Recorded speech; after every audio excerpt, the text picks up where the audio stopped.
Oh, crap! That don't look right. What happened to my clock? Well, anyway, Tow Wrecker has decided to disassemble one said grandfather clock. Forgive the paper towels in the bottom. We've been liberally applying oil, just trying to free it up.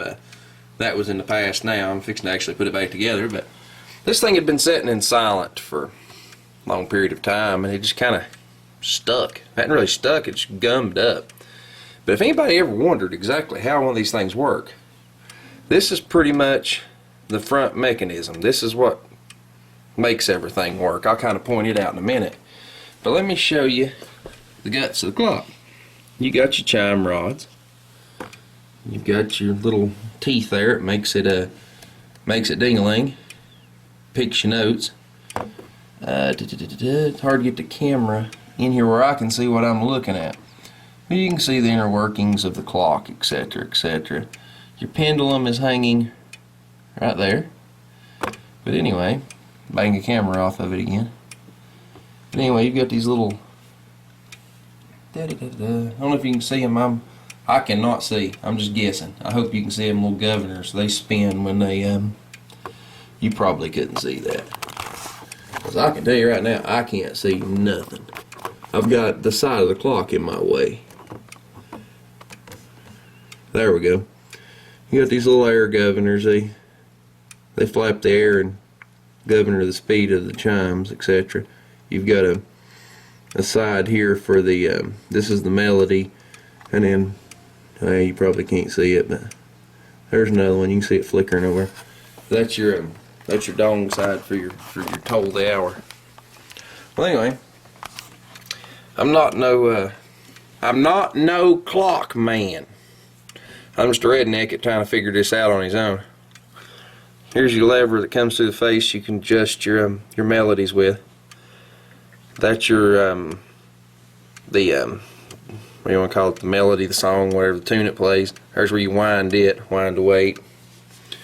The center one right here. These come through the dial of the clock, by the way. That winds your clock mechanism, and this one winds your hour dong, whatever you want to call it. Toll the hour. This little gadget right here is actually the hour, and you can see this little funky looking thing right here. This is attached to basically the hour hand. It goes around and it drops this little piece here down at a certain time, and it depends on how far down it goes, how many teeth that this goes down, and what hour it's on. Here is your get my finger in here and see. This little funny looking wheel right here is what does the different parts of your hour. That small bump is the 15, which is short. Then you've got this medium sized one right here, which is just past, which is a half hour. This next biggest one is your 45-minute mark, and that right there is your hour. Well, I've been playing with this thing now going on 2 weeks, because I don't like what people want to charge me to work on it, and I also don't particularly want to put another $300 into a new movement, which you can buy. $300 for this grandfather clock. I mean, it's hard to get away from it where it's sitting, but this is a beautiful clock. I mean, this is about a $3,000 clock, thereabouts, you know, $2,500, $3,000 clock. It's worth $300 to put a movement in it.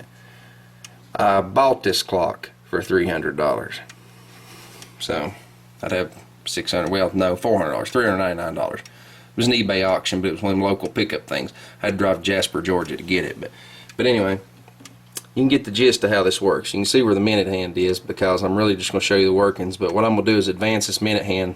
The hour hand really doesn't matter in this process. It's not even on there, of course, but I'll show you how this thing works. I'm going to take it up to the 45 mark. See how that lets loose? You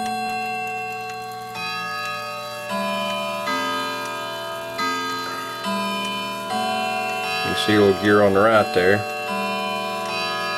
and it drops in, and the other little doohickey, whatever you want to call it, stops that wheel from turning. That wheel's just got weight, pressure from the weight just pulling down on it. If you actually hold that up, it'll just keep going. It'll never stop. Well, we're going to take it up to the hour. You get to see the hour mechanism. You can see it. It picks one up. It releases. It clicks. And it goes around that large bump.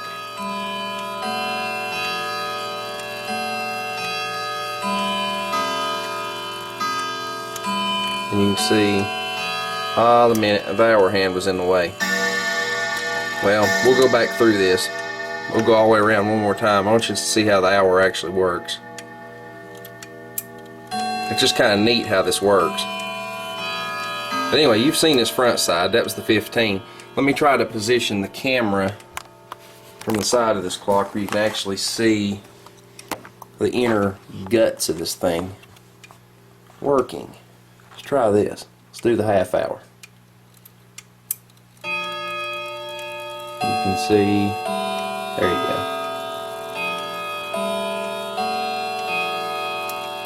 And there's your half hour. Let me give you the 45. Try to give you the 45 from the other side. This is, mind you, this is difficult. I've got a door in my way. Hey, right there. That's how you do it. I was trying to stuff the whole camera in the clock earlier. Let's see. We're zoomed all the way out. That's about as good as we can do. I'll give you a little half and half view here. There's your mechanism running. And there's your hammers running. You can see how they work. It's kind of like those little music boxes, basically. You can kind of see the movement too. But anyway, that's how that works. I am going to try and position this camera differently at an angle. It's kind of hard for me. Remember, it's at an angle. It looks funny in the screen to me, but you can see this piece here where it's got this piece here. It drops down and it tells it what hour to toll. Let's run it up.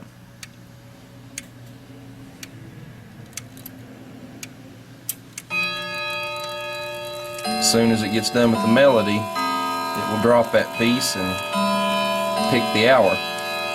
And as soon as it actually does that part, I'm going to try to get down here and show you how it actually clicks it off. See how it drops and it picks it? Watch that little, you see right there, that little pin, how it does it? And as soon as it clears the bottom of that, it quits chiming. But anyway, mind you, there's a lot of this clock that's not in there. There's the whole bezel that goes around the face and the entire face, and of course the hands, and it's got its glass pieces, and it's got other little pieces of wood. There's all sorts of it removed, but I'll show you the whole clock when old Goober here gets it back together. See ya. Well, she's together. She's still sitting in a weird place, but she's together. Beautiful clock. Just needed a little TLC. There you go. It's about the only way I can get it all in a frame. And it's, like I said, it's a real pretty clock. Got the hands back on it and everything. I've got it wound. She's a swinging. That's just my white cloth gloves and the crank laying at the bottom. You don't particularly want to handle that brass and make it nasty, but that's the clock. See ya.